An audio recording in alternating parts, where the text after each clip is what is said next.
entrait dans la synagogue des Juifs. Et il parlait d'une telle manière qu'une multitude de Juifs et de Grecs crurent. Mais ceux des Juifs qui ne crurent point excitaient et aigrirent les esprits des païens contre les frères. Il restait cependant assez longtemps à Icône, parlant avec assurance, appuyé sur le Seigneur qui rendait témoignage à la parole de sa grâce et permettait qu'il se fît par leurs mains des prodiges et des miracles. Amen. Tout le monde aime le miracle. Qui aime le miracle? Moi, j'aime le miracle. Amen. Mais il faut faire attention que ce n'est pas le miracle qui te conduit. Ça doit être la parole de Dieu qui te conduit. Amen. Parce que c'est pour ça qu'on dit que dans Marc 16, versets 15 à 16 ou à 17, ça dit « Voici les miracles qui accompagneront ceux qui auront cru. » Pas qui précéderont. Les gens veulent voir le miracle avant de croire. Non, Dieu dit « Tu crois, tu me fais confiance et tu vas voir le miracle. » Amen. Je continue. Et là, Malik, Elisheba, je vous surveille. 15 minutes, pardon. Donnez-moi 15 minutes, pardon. Ok.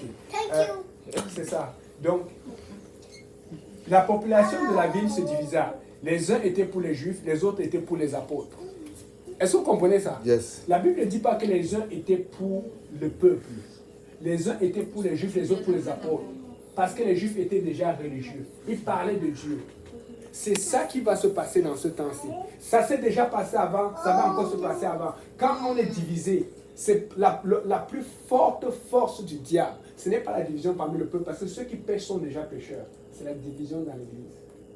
Alors, ça nous apporte deux choix.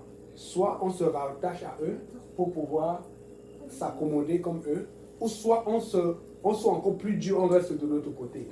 Mais la raison pour laquelle ils sont religieux, c'est pourquoi? C'est parce que le monde est déjà entré dans l'Église. Or, si on les laisse le monde entrer dans l'Église, qu'est-ce que va devenir l'Église? Vous comprenez où je veux en venir? Donc, il y a un choix à faire. Et si tu ne fais pas ce choix, le diable va toujours continuer à t'embrouiller et tu ne vas jamais pouvoir aller de l'avant. Là, il dit, la population de la ville se divisa. Les uns étaient pour les Juifs, des religieux, parce qu'ils avaient toujours été là. Oh non, Dieu, Yahweh, Jéhovah, la culture. Et au point où Jésus a dit, faites ce qu'ils disent, mais ne faites pas ce qu'il faut. Parce qu'ils disaient ce qui était écrit dans la Torah, dans la parole, mais ils ne faisaient pas ce qui était écrit. Et vous le savez.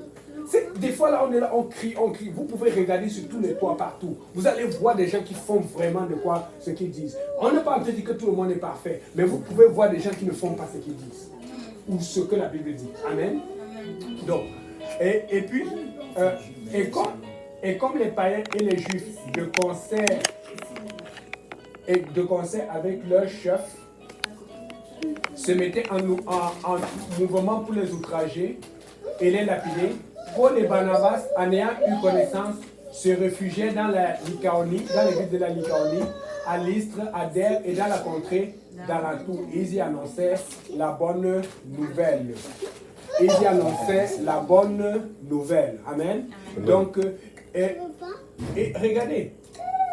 Ouais, bébé. On enseigne, non? Oh. Tu veux pas écouter la parole de Dieu? Viens te regarder.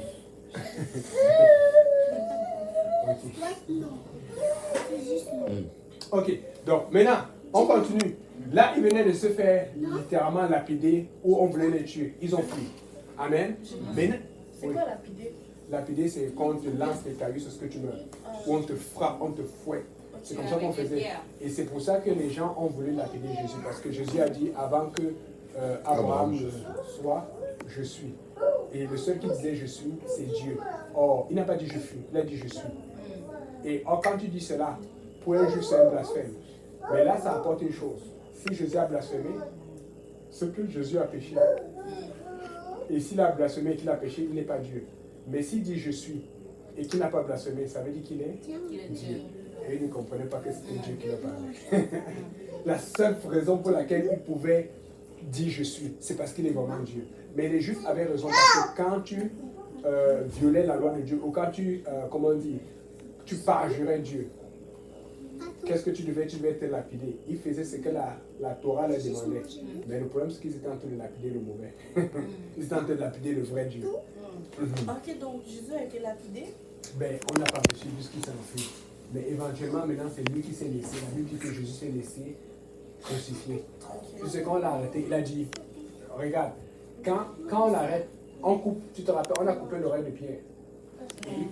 Ah ok, si tu lis la Bible, on a coupé l'oreille sacrificateur. Voilà. Pierre a coupé, tu vois, c'est ça qu'il faut dire. Pierre a coupé l'oreille de quelqu'un, mais il a guéri la personne. Amen. Si tu guéris quelqu'un qu'on a coupé son oreille, tu as assez de pouvoir pour t'enfuir ou pour t'échapper, n'est-ce pas? Parce que Jésus voulait être crucifié. Il est mort à la croix pour nous. Tu vois un peu, il s'est donné pour nous. Amen. C'est ça. Donc, merci de la rectification. C'est pour ça qu'il faut bien lire sa parole. Donc, à l'Istre se tenait un homme assis, un homme important des pieds, boiteux de naissance et qui n'avait jamais marché. Amen. Qui n'avait... Regardez ce contexte, c'est très important. Parce que ce contexte fait suite à un moment là où ils sont partis prêcher la parole. Les gens les ont cru, d'autres n'ont pas cru, mais il y a une division. Mais il n'y a pas eu de miracle. Mais maintenant, ils continuent, ils persévèrent. Éventuellement, il va y avoir un miracle. Regardez ce qui se passe ici.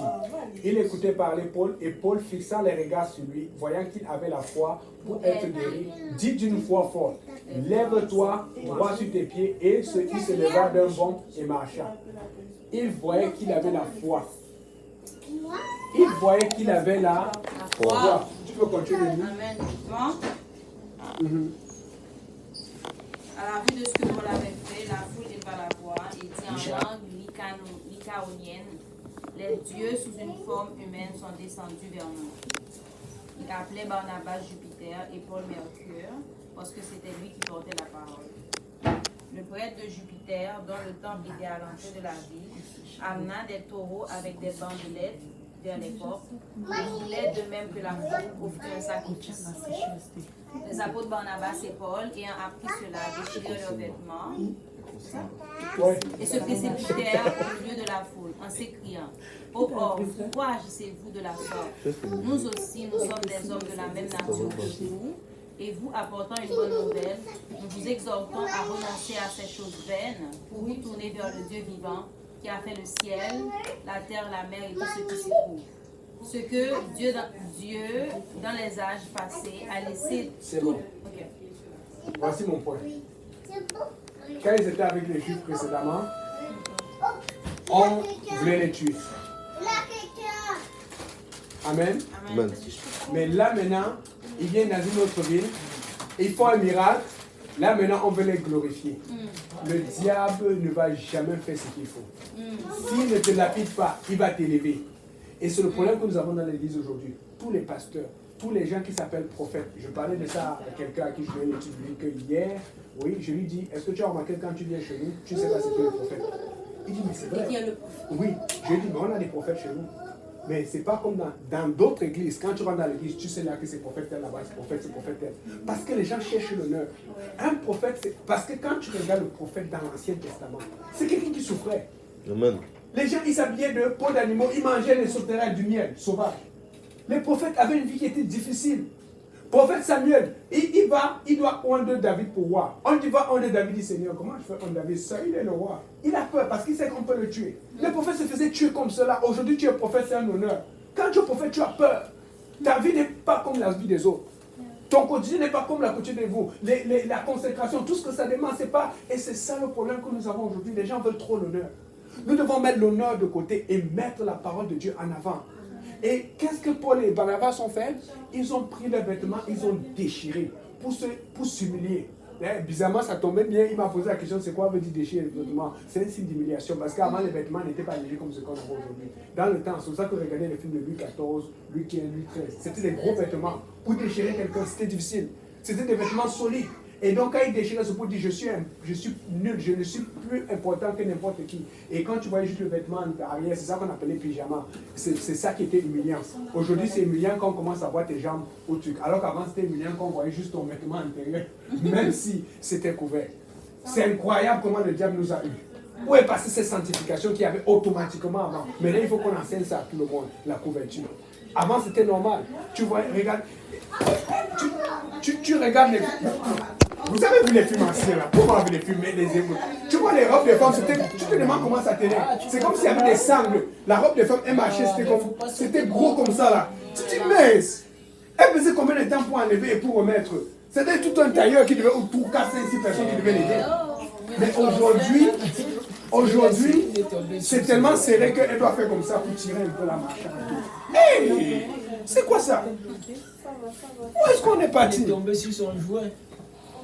Et c'est sérieux, c'est ce que de voir même ce qu'elles font, leur écharpe, la pointe met encore tout là. Et finalement, l'écharpe devient même plus grosse que la jupe, le caleçon. Le caleçon. Non, mais nous sommes dans quel monde? Il faut qu'on se couvre. Il faut qu'on se couvre. Amen. Amen. Donc, là maintenant, regardez, dans le cas précédent, on a voulu les diviser, les lapider. Ils ont échappé. Dans l'autre cas, on a voulu les élever. Écoutez, n'importe qui on veut les lapider, si on veut t'élever, tu vas être content. Si on veut t'élever, tu vas dire, voilà, on vous a dit. Mais c'est ça le problème que nous avons dans l'église aujourd'hui. Tout le monde veut être élevé. Beaucoup d'églises veulent être élevées. Partout, il y a ce problème d'élévation, d'avoir l'honneur. Mais Paul et Barnabas ont déchiré les vêtements pour montrer l'importance de l'évangile, du message de Dieu. Vous voulez savoir qui est le vrai prophète. Vous voulez savoir qui est l'homme de Dieu. C'est celui qui se bat pour que le message de Dieu soit prêché. C'est ça la règle. Se battre pour que l'évangile soit prêché. Et c'est là où Dieu va agir.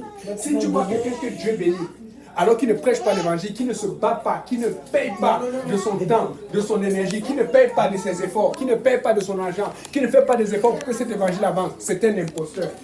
Un vrai homme de Dieu va se battre pour que le message de l'évangile avance. Et Paul et Barnabas ont vu que ça n'a pas avancé, d'abord parce qu'ils se sont divisés, ils ont continué à prêcher.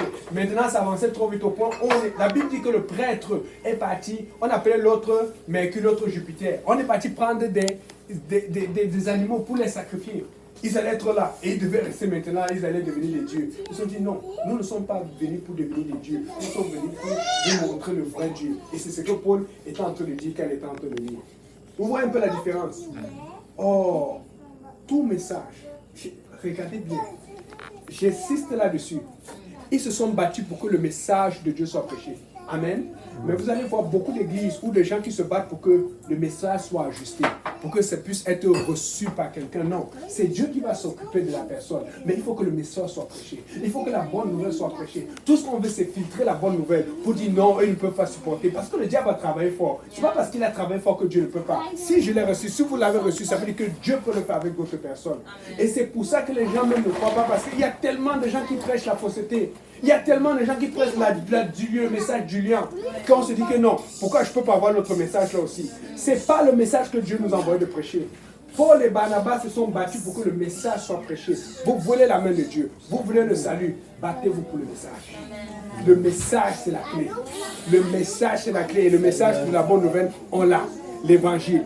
La repentance, le baptême par l'immersion au nom de Jésus, le baptême du Saint-Esprit avec l'évidence de parler en langue, la sanctification. C'est le message pour lequel on va se battre comme Paul et Pierre. Ils sont morts à cause de ce message. Nous allons mourir à cause de ce message.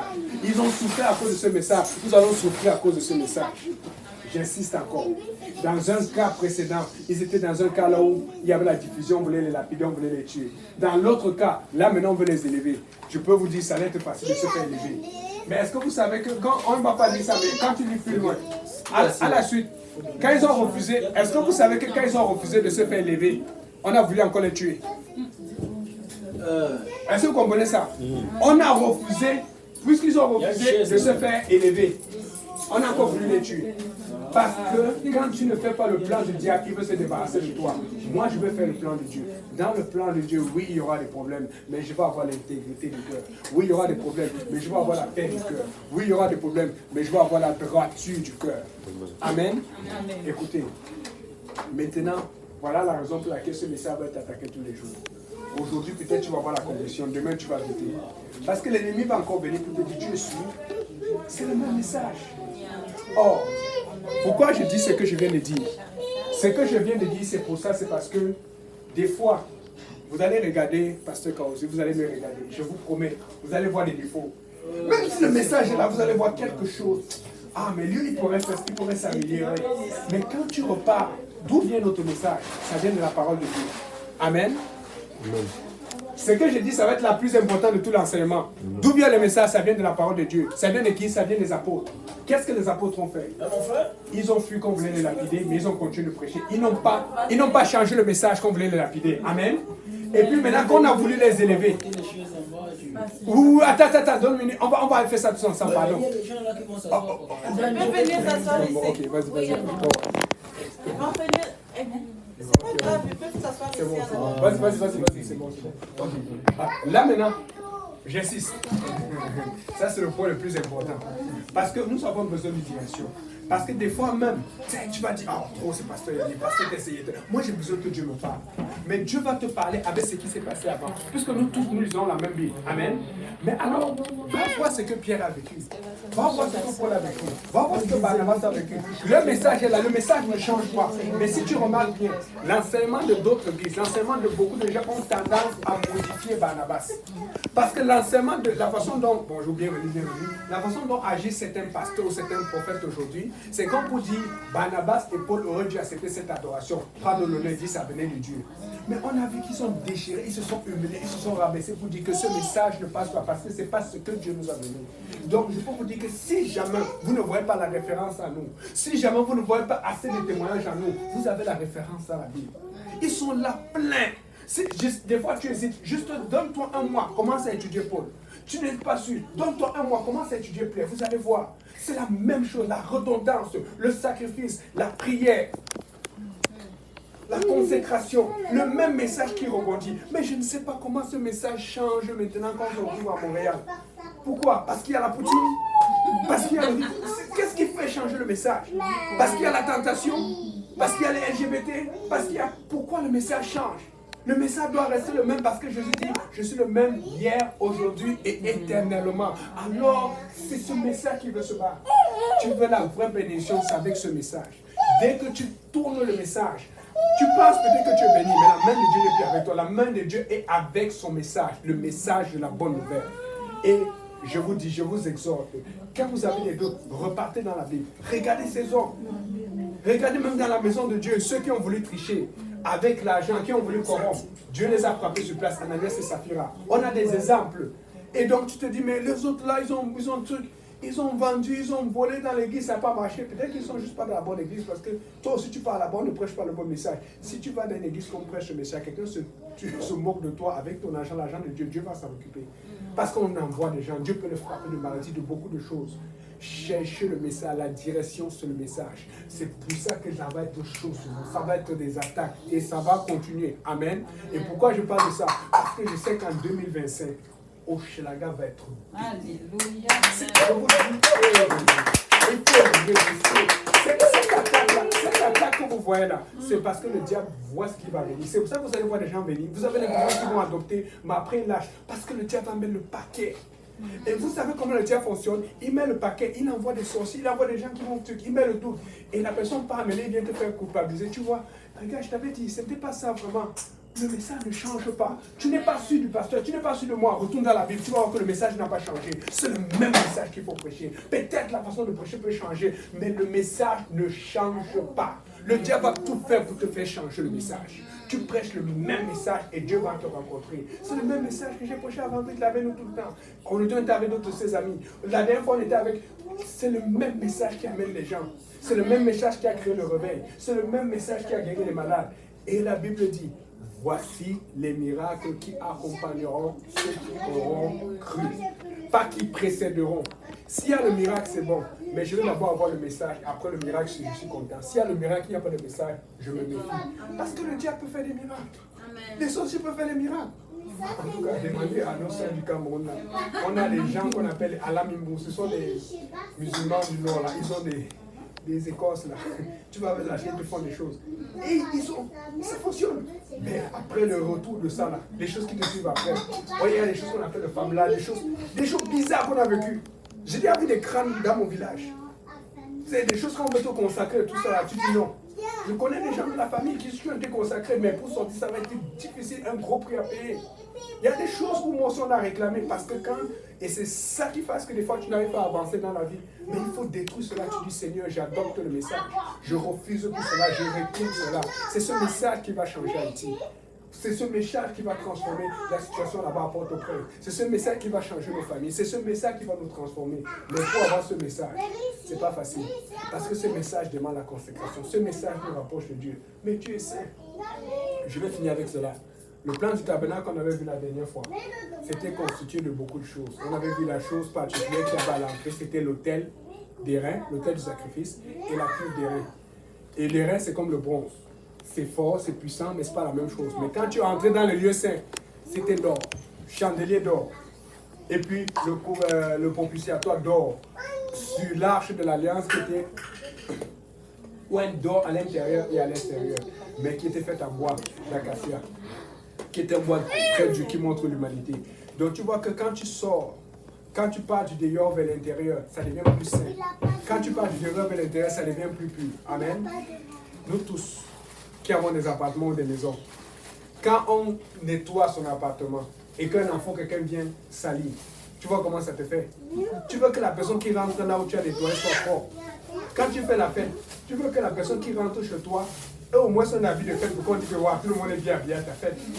Mais nous voulons approcher de Dieu qui est majestueux. Nous voulons approcher de Dieu qui est un roi. Nous voulons approcher de Dieu qui est un prince. Nous voulons approcher de Dieu. Regardez comment les princes saoudiens s'habillent. Regardez comment les princes, les rois du monde s'habillent. Et moi-même j'ai du mal parce que, moi, voir sur les vidéos, les princesses, que ce soit en Italie ou ailleurs, ou même dans les pays arabes, les princesses, quand elles s'habillent, elles se couvrent. Parce que si une princesse, par exemple, arrive et qu'on voit trop ses pieds qui montent, ou qu'on voit trop, ça devient, les gens doivent venir pour dire, mais c'est quelle princesse cela? Mais je suis dépassé, les gens disent que non, moi, Dieu me connaît mon cœur, je suis bien habillé. Alors que et quand on dit que vous êtes des princes et des princesses de Dieu, oui, je suis prince et princesse de Dieu, mais les gars, même les princesses du monde qui ne croient pas en Dieu, savent c'est quoi la couverture. Quand il y a des grandes cérémonies, c'est elles qui doivent avoir les robes les plus décorées. C'est elles qui doivent être les plus couvertes, parce que plus tu es couvert, plus on dit que waouh, c'est difficile à obtenir. Le pasteur nous a expliqué cela. On va faire les publicités des Toyota, on va faire les publicités des Ford et tout. Mais est-ce que vous voyez beaucoup la publicité de Lamborghini? Non. Parce que ce qui est cher, il faut que tu ailles chercher. Parce que ça existe, quelqu'un en a parlé. Ce qui est cher, là, tu vas aller le chercher parce que c'est pas comme ça qu'on l'obtient. Et même quand tu vas aller chercher, quand tu arrives d'abord, on va t'assurer d'abord que tu as un compte tabac qui est solide. Parce que tu ne peux pas acheter ça n'importe comment. Amen. Je sais de quoi je parle. J'ai eu l'honneur, c'était l'année passée, le père de celui avec qui on a joué au tennis hier. Son père m'a fait conduire, pas conduire, j'ai pas conduit, j'étais assis à côté. C'était sa Maserati. C'est la première fois que je rentrais dans une Maserati. J'étais comme waouh! J'arrive là-bas, je suis prédicateur de l'évangile. Le papa, c'était son anniversaire, c'était son 50e anniversaire. Et il nous invite. Tout le monde, je ne savais pas, il voulait présenter quelque chose et tout là. Il ouvre le garage. Wow, Maserati, tout le monde est content. On dit waouh. Bon, moi j'étais content aussi là, on dit waouh. Et puis après, maintenant, on devait faire le tout et tout. Et puis après, les gens bavardaient et puis tout. Et puis il y a un monsieur qui voulait aller, il dit non, on va commencer par le pasteur. J'ai dit, écoutez, je n'ai jamais acheté de Maserati. Je n'ai jamais eu l'intention d'acheter. C'est sûr que dans le temps, je pensais à ces choses. Mais une chose est sûre, à cause de l'évangile, je suis entré dans une Maserati. J'ai vu le tableau, j'ai vu le truc, et il a fait boum. C'était impressionnant. Tu me dis que, prêche l'évangile, tu vas entrer dans une Maserati. C'est pour te dire que Dieu, ces choses-là, c'est comme, et tu l'as apporté, mais il ne faut pas chercher ces choses. Il faut faire comme Paul et Barnabas. Seigneur, nous ne sommes rien. Nous allons déchirer nos vêtements. Maintenant, je ne vous demande pas de déchirer vos vêtements. Vous êtes tous belles et tout beaux pour l'évangile aujourd'hui. Mais je demande de déchirer le vêtement de l'orgueil, de déchirer le vêtement de la prétention. Écoutez, nous allons faire des erreurs alors que nous évangélisons. Nous allons faire des erreurs alors que nous enseignons. Mais au final, c'est Dieu qui va juger qui était honnête ou qui n'était pas honnête. Au final, c'est Dieu qui va évaluer. Donc ne lâchez pas parce qu'il y a eu des erreurs. Ne lâchez pas parce qu'il y a des situations. Dieu est au contrôle. Il n'a pas arrêté d'être au contrôle. Il est au départ avant qu'Hochelaga ne commence. Il sera là quand Hochelaga va exploser. Il sera là quand tu auras ta bénédiction. Et c'est lui qui va te bénir. Amen. Amen. Que Dieu vous bénisse. Alléluia.